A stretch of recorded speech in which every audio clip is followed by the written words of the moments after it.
اس لیے اس نصاب تعلیم کا نتیجہ یہ ہے کہ جب اللہ کا خوف نہیں رہتا، جب کسی کو آخرت کی جواب دہی کا احساس نہیں رہتا، ہم اپنے بچوں میں وہ چیز پیدا نہیں کر رہے، تو پھر ہمیں کیا حق پہنچتا ہے کہ ہم 8 مارچ خواتین کے اس مارچ پر احتجاج کریں؟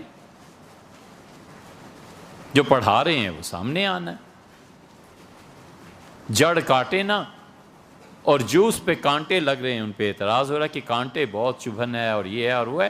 آپ نے خود کیکر کا درخت بیچا ہے، آپ نے خود کیکر کا درخت لگایا ہے، ہم نے خود اپنی اولادوں کو یہی تعلیم دی،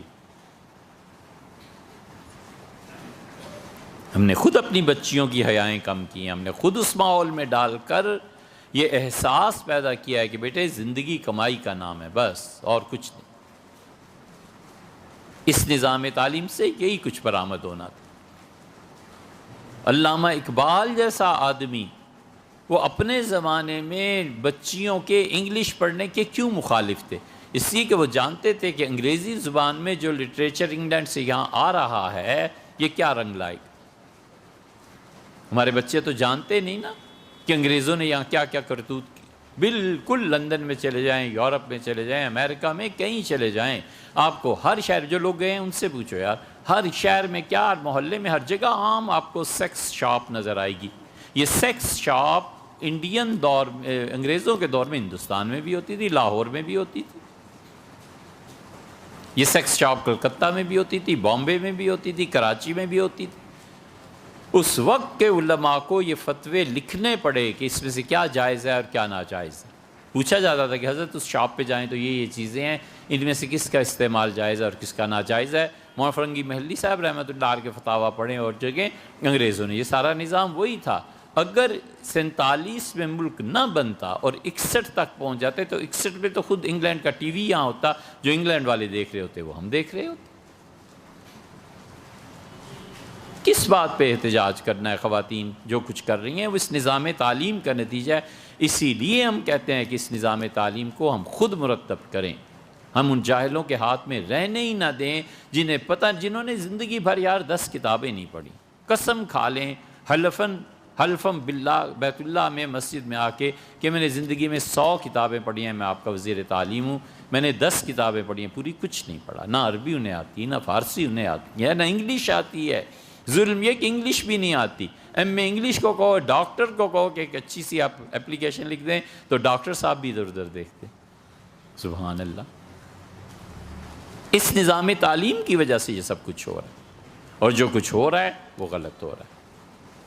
خواتین اس سے زیادہ کوئی کام نہیں ہے کہ اپنے بچوں کی تربیت کریں، بس ایک ہی کام سب سے ٹاپ پہ کہ وہ نئی نسل کی تربیت کریں، وہ نسل کو سامنے لائیں، پتہ چلے کہ اس کی تربیت ماں نے کی ہے، پتہ چلے کہ اس بچے میں علم کی محبت ماں نے ڈالی، پتہ چلے